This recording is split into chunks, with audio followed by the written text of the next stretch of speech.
തൃശൂർ മാളയിൽ കക്കൂസ് മാലിന്യം തോട്ടിലേക്ക് ഒഴുക്കുന്നതായി പരാതി. മാള ഹോളി ഗ്രേസ് അക്കാദമിയിൽ നിന്നാണ് മാലിന്യം തോട്ടിലേക്ക് ഒഴുക്കുന്നത്. കിണറുകൾ ഉൾപ്പെടെ മലിനമായെന്ന് പ്രദേശവാസികൾ പറയുന്നു. ആനന്ദ് പുതൂർ വിവരങ്ങളുമായി ചേരുന്നു. ആനന്ദ്, വിശദാംശങ്ങൾ.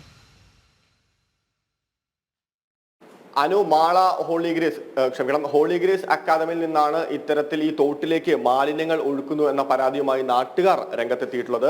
ഇത്തരത്തിൽ ഈ തോട്ടിലേക്ക് മാലിന്യങ്ങൾ ഒഴുകുന്നത് മൂലം സമീപ പ്രദേശത്തുള്ള കിണറുകളിലേക്ക് അടക്കം ഇത്തരത്തിൽ ഈ ഒരു വേസ്റ്റ് എത്തുന്നുണ്ട്. ഈ കഴിഞ്ഞ ദിവസങ്ങളിൽ ഇത്തരത്തിൽ ഈ വെള്ളത്തിൽ നിന്ന് അറിയാതെ മുഖം കഴുകിയ ആളുകൾക്ക് കണ്ണിൽ ചൊറിച്ചിലുണ്ടായെന്നും ആരോഗ്യ പ്രശ്നങ്ങൾ നേരിട്ടെന്നും നാട്ടുകാർ പറയുന്നു. മാത്രമല്ല, ഈ വാർഡ് മെമ്പർ അടക്കമുള്ള ഈ പഞ്ചായത്തിന്റെ ഉദ്യോഗസ്ഥരടക്കം ഇതിനെ കണ്ടിട്ടും കണ്ടില്ലെന്ന ഭാവം നൽകുകയാണെന്നും നാട്ടുകാർ വലിയ പരാതിയുമായി തന്നെയാണ് രംഗത്തെത്തിയിട്ടുള്ളത്. എത്രയും പെട്ടെന്ന് ഇതിനെതിരെ നടപടിയെടുക്കണമെന്നാണ് പറയുന്നത്. എന്നാൽ ഈ അക്കാദമിയെ ബന്ധപ്പെട്ടപ്പോൾ അവർ പറയുന്നത് ഇത്തരത്തിലൊരു വിഷയം അവർ അറിഞ്ഞിട്ടില്ല, അത്തരത്തിലൊരു നടപടി അവരുടെ ഭാഗത്തുനിന്ന് ഉണ്ടായിട്ടില്ല എന്ന് പറയുന്നു. എന്തായാലും നാട്ടുകാർ വലിയ പ്രതിഷേധത്തിലാണ്. എത്രയും പെട്ടെന്ന് തന്നെ ഈ പ്രശ്നത്തിനൊരു പരിഹാരം ഉണ്ടാക്കണമെന്നാണ് നാട്ടുകാരുടെ ആവശ്യം. തൃശൂർ മാളയിൽ നിന്നാണ് ഈ പരാതി വന്നിരിക്കുന്നത്. കക്കൂസ് മാലിന്യം തോട്ടിലേക്ക് ഒഴുക്കുന്നതായുള്ള പരാതി.